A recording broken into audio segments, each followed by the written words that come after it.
Hello, everyone, and welcome to Pop Culture Spread, our fun weekly movie and streaming news show with a twist. If you are new to the channel, welcome. My name is Rick. Hit that like and subscribe button. Also, hit that notification bell. We would really appreciate it. Also, remember, you can hear us on audio podcast on Spotify, Apple, Amazon, and where all good podcasts are found. Check out our merch store. All the links are down below. Joining me on the show, as always, he's the other half of Pop Culture Spread, and my good mate, VHS Jace. How are you, mate? Mate, I'm doing very, very well. It's been another week, a very hot week here in Australia, right in the middle of a heat wave. But there's still been lots of really interesting stuff come out this week, and looking forward to talking about it. All right, mate. Yeah, we have some cracker stories today. We've got some good ones. So, without further ado, mate, let's get into some big news.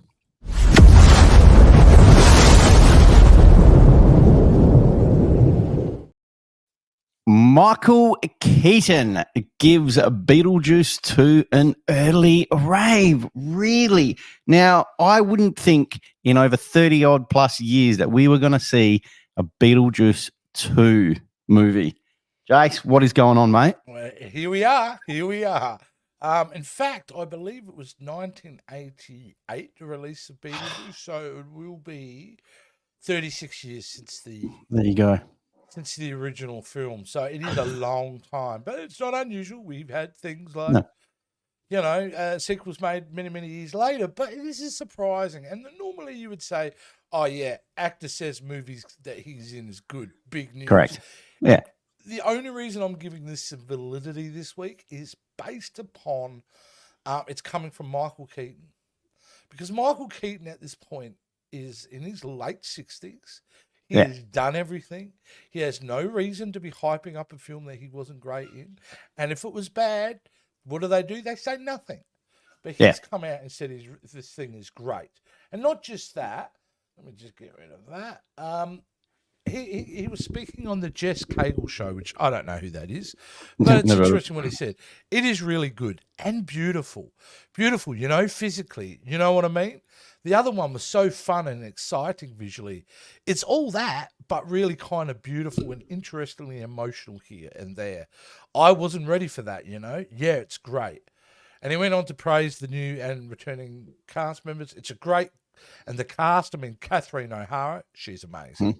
If you thought she was funny last time, double it. She's so funny. And Justin Theroux is like, come on.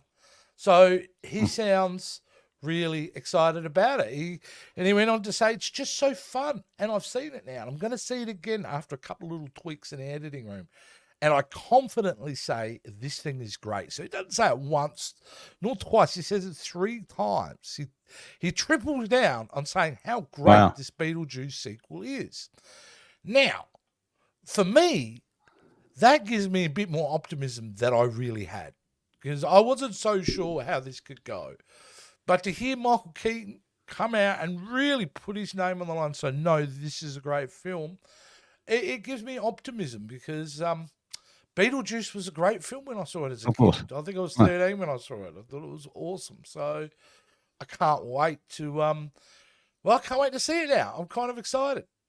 Because this has been going on for a while, hasn't it? And we've kind of been teased for years and years that they were going to do one. It never really took off.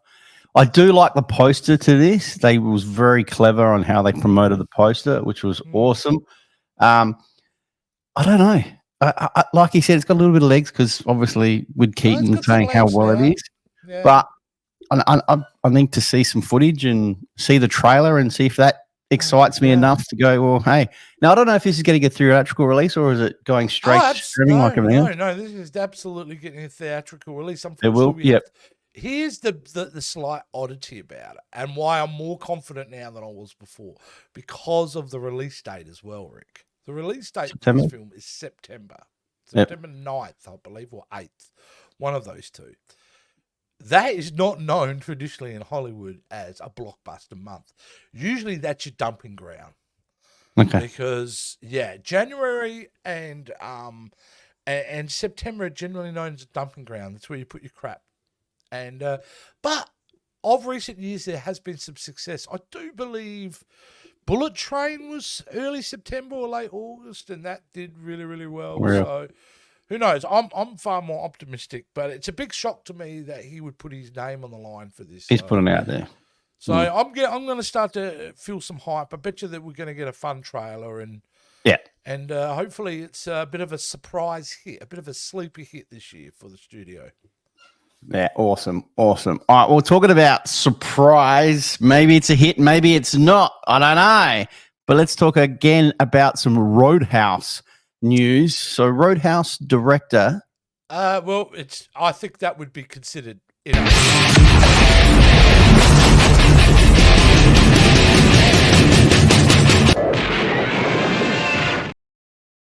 I've just gone off on my own little tangent there, Jace. Yeah. All right, mate. You can continue to tangent. Yeah? Roadhouse news, guys, because I'm so excited about this one. Roadhouse director Doug Liman changes his mind about boycott and attends the SXSW premiere. Now, there was some talk about this, and I believe this is a film festival, I believe. It is a very famous film festival that comes out, and it's more like the indie films, but cool indie stuff. So it's not independent. It's more like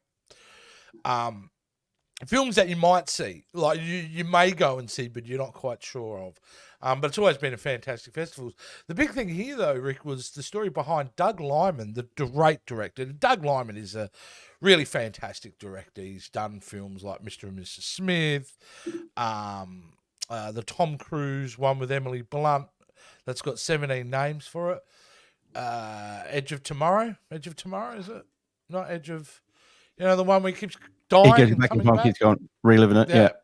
Yeah. Either way, it's got 17. Live, Die, Repeat was not one of its names in America. It's weird.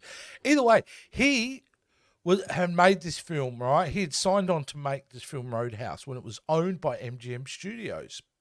However, and I'll come back to that in a sec. However, it was bought in the meantime by Amazon. Amazon bought MGM. Therefore bought all the productions that was in. And Doug Liman was assured that he would get a theatrical release for Roadhouse. That's what he signed on to do. That's what he agreed upon. Now, when Amazon came along, he reiterated, hey, I'm expecting a theatrical release. And they turned around to him and said, well, you've got to come out and make a good movie. Right?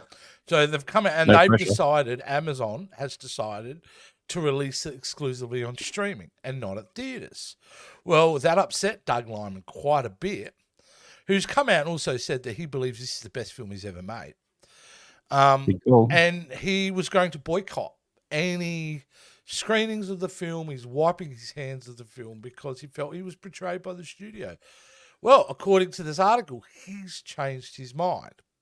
One of the reasons he's changed his mind, Rick, is that he thought, well, this may be one of my only chances to see it in a theater with a packed room. So he's kind of going to go and see it. But this is a film that is also surprising me a lot, Rick, because the word is out on this film and it is good. I don't know. I'm on the fence, mate. Last night, and I should just look it up quickly. I actually, and if you just bear with me here, guys, we're going to look this up. Rotten Tomatoes had it at 90%, mate. From critics. Yeah. Wow. Well, that's always iffy one. Let's have a look. Roadhouse, Rotten Tomatoes, all the critics. Here we go. No. Yep, Doug Liman. That's the one. Let's have a look. And let's see what they're... Well, 85% currently in Roadhouse, which is a big number, even for critics who are traditionally more picky about things. So it's got big buzz. And early reactions to the film were very positive as well. So it looks like he's got a hit on his hands, which then begs the next question, Rick. What does Amazon think then? Because how much did they lose in box office ticket sales by not putting it out there? Theaters? And this is a film that people would go and see, dude. This is like in the Fast and the Furious genre for me. Yeah. This is dudes and bros getting together like, oh, mate, let's go and see Roadhouse. This is when you're getting that demographic into the cinema again. And Amazon has decided not to allow that. The Fast and the Furious movies have made billions of dollars. And most people go see them are those type of guys. Yeah. Dudes. Like, so what are you thinking? So I don't blame Doug Liman, But I am now more excited about the film. Yeah, you are? I don't know. I'm still on the fence about this. I really am. I don't know latest why. trailer But kind of sold me and went, oh, I think it's goofy and tongue in cheek, and so it's just yeah. So I'll go and have a look. You know. Oh yeah. Like you said, it's I'll on watch an streaming opening. It comes out 21st, doesn't it? Of March. 21st. Yeah. So I'll be watching it in a couple of weeks. I will. Yeah. I'll admit it. 21st. In all 240 territories worldwide. So, there we go. Mate, it's got. Look, I don't know. I'm going to see it, and then we'll discuss it. But I still just don't think it's going to be there for me. But who knows? I don't know. It could be the something. Director and the actor, man. That's what comes down to me. I don't know. I just saw that trailer and I saw that whole Conor McGregor thing, and he was just so cheesy and bad. And I don't know. But he is in real life. Conor McGregor is cheesy in real life. And that's the draw card. Cartoon character. You know, that's the draw card for everyone to come in and watch the movie. Like, I think he's one of them. I don't think he's for sure. The main for a lot of dudes. It would be a lot of your UFC fans definitely want to see Conor McGregor. You know, in that, and UFC fans will want to see it because it's highlighted in the film. So, yeah, well, I just think they've had a missed opportunity here. I think they could have made a buttload of money at the cinema, and now they won't. No. Well, we'll see what happens. We'll see what. All right, mate. Let's get into another great franchise as well, mate. Well, this is another film I'm looking forward to. You are. Furiosa. Chris Hemsworth on Warlord Dementus. He's a pretty horrible individual. I am very excited to see this. I know you are too, Jace. Yeah. I actually think there's a lot riding on this performance right here. With Hemsy? Yeah. Because if it goes too far, if it's too cartoonish, it won't work. Yep. But if he finds the balance right, and he's more than capable of doing so, I think it could be something quite special. This is a film for him that he said he came into the film, Rick, completely exhausted. You know, he had just come off a series of work and he didn't know if he could do it, but he said he spent a week with George Miller and basically, I came into the film exhausted. I thought, how am I going to get through this? Week one of rehearsals with Miller, and all of a sudden, reignited my creative energy. He said, by far, this is the best experience of his career. Wow. Something I feel the most proud of it. It made me think the work isn't what's exhausting. It's the kind of work it is and how invested I am in it. And if it's challenging in the right way, that's some wise words right there. But yeah, I'm pretty excited. And you can see, look, there he is there in one of the shots, and that's his side crew. And look, it looks great. The mix of Aussies there. There's, what's his name? We know him. What's his name? Angus somebody. Oh, Angus Sampson. Angus Sampson's there. And look, I'm looking forward to it. Mad Max is a great Aussie franchise, and I'm really excited about the future. So bring on Furiosa. Definitely. And then seeing the trailer was just amazing. And seeing just that little bit of Chris on screen and how he portrays the character, you know, he's put 110% in it, mate. This will be a hit. This is going to be huge. This will make bank. So, mate, the next story, again, we have been talking about this for a long time. Disney again. And we're going to keep talking about it. Disney live action movies. And it's come up again. Disney live action Sword in the Stone movie has been put on hold, according to director. One, I didn't even know they were even going to do this movie, and I don't care that they're going to do a live action movie.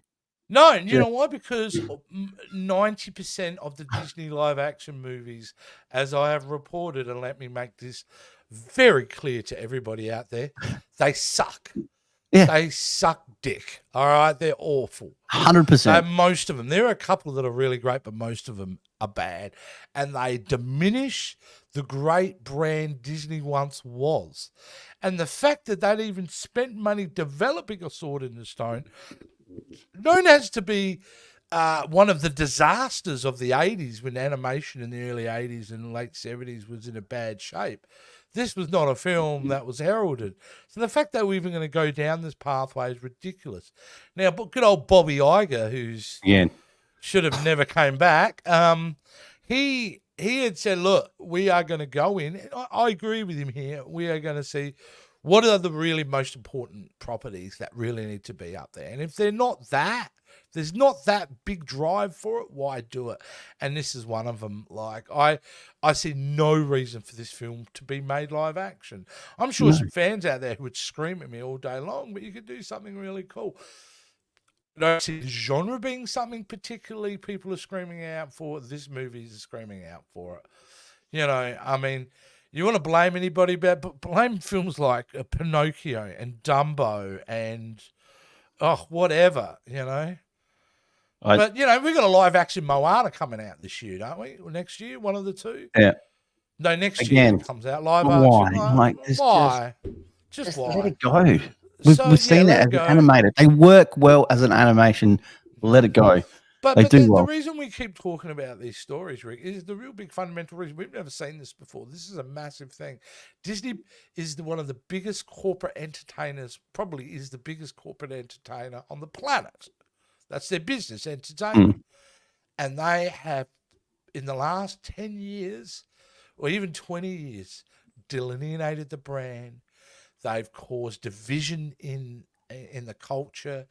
They have made films people don't want to see. And most importantly, they've just made bad movies. Yeah. And if it wasn't for some of their relationships with Pixar, Marvel, Lucasfilm, you know, they'd be in a lot worse position. And even a lot of those big like names that I mentioned that they own have all had big failures for Disney as well. We're looking at a crumpling of an empire, of a giant, and it's happening in real time. Yeah, just scrap the whole heap. I just don't care. I really don't care about Sword of the Stone. Don't waste our time and energy on it. Nope. This is the last we ever hear of this. All right, Jake, let's get into the train wreck of the week. And you thought that could have been our train wreck, but no, we got something worse. This train wreck.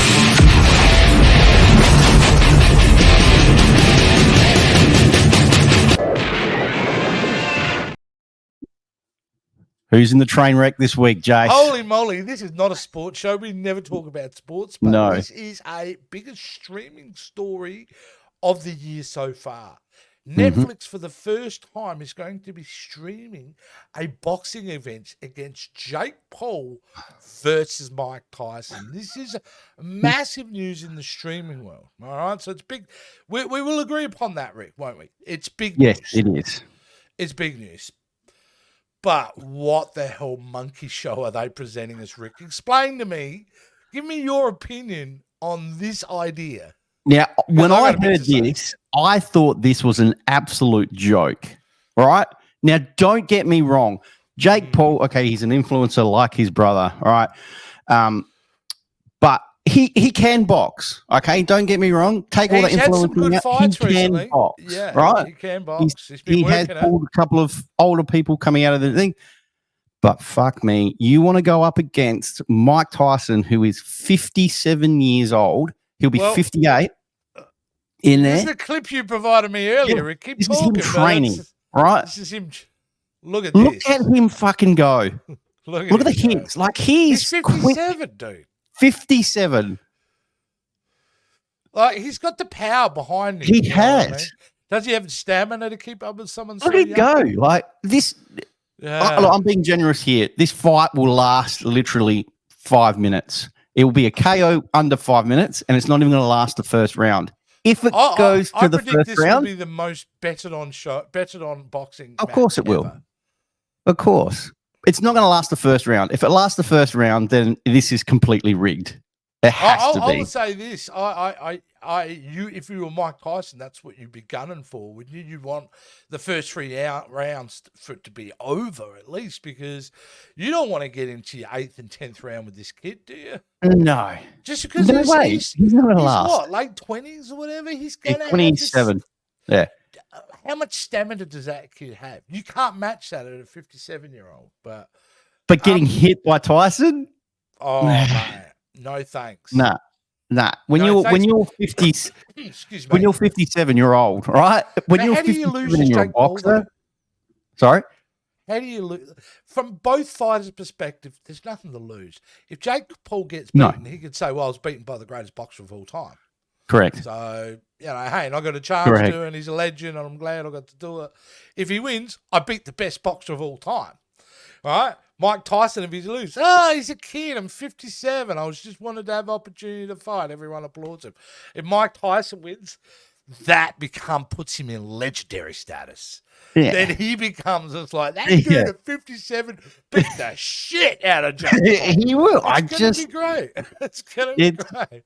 Like to someone to buy a ticket. Can you imagine buying a ticket to this event to watch it? And dude, it'd cost more than your house. Thousands. It would, dude. Millions just to see this. Yeah, that's it. And it depends on how they do it. If it's an exhibition fight or they actually do it for a title or something, who knows? I'm sure it'll be just an exhibition fight. But I still can't believe this. It's a fascinating story, though, isn't it? And it is a train wreck because the boxing match shouldn't happen. The reason it's a train wreck is you should never put a 57-year-old man up against a 27-year-old man. There's 30 years difference there. It's kind of borderline being very irresponsible. But, wow, I got to see it, right? I got to see it. You do. It's guaranteed to be the number one most viewed program ever on Netflix. It will be. Now, it's not that far away. It's about 3 or 4 months away, isn't it?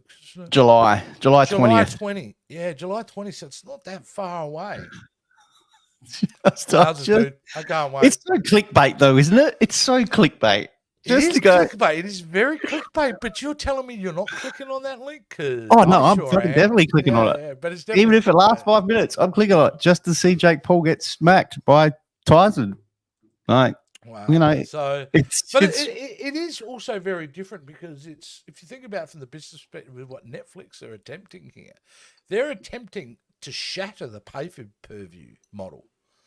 Yeah. Now, that is really going up against it, right? Because I would say there's some pretty unhappy people at the idea of getting rid of pay-per-view. A lot of white people making a lot of money who are not going to be happy with that. So, but why wouldn't you? You know what I mean? If this becomes a success, it wouldn't surprise to be seeing more fights on Netflix, maybe even UFC one day. I could see going to Netflix under a big deal. It's just crazy. It is crazy. But there it is, Rick. That's all the stories of the week. So who's your predictions on this one, Jace, before we go? Who's going to win? My heart wants Tyson to win. My head says Jake Paul's going to. Wow. Okay. Going to wear him down. Yeah. Okay. All right. Cool. No, I'm going. My head would actually bet Jake Paul, which I hate the idea of that, but that's where I put my money. There you go, guys. I'm going with Iron Mike. For him. I'm not really. What a great train wreck story, mate. Yeah. I absolutely love it. Well, that about wraps up the show, Jace. Another one in the bin there for us this week. Appreciate everyone for joining us. Hope you guys enjoyed the show. Guys, if you want to check out more of us, you can check us out here on the Pop Culture Spread. We've got a whole heap of trailer reactions and a whole lot of back catalogue. You guys can check all that out. Jace, where can everyone find you? Because you are absolutely crushing it out there at the moment in the internet world. Well, go come and check me out on TikTok at the moment. That seems to be doing very well. Had a couple of good months. So come on over and join me there. But don't just join me. If you're coming over to TikTok, check VHS Jace out, but also make sure you check out Pop Culture Spread as well. Yep. And you'll be able to see all the great little clips and bits and everything else that's going on in the world of pop culture. And so come to VHS Jace and Pop Culture Spread. Awesome, Jace. Well, thanks all right, guys, for watching, and we'll see you guys all next week. Bye for now. See you guys. Thanks for watching. If you could do us a massive favor and hit that like, subscribe, and notification bell. Also, come and check out us on all our social media accounts and keep up to date. And if you're looking for some clothing, you're needing some merch, we've got you covered at the Pop Culture Spread store.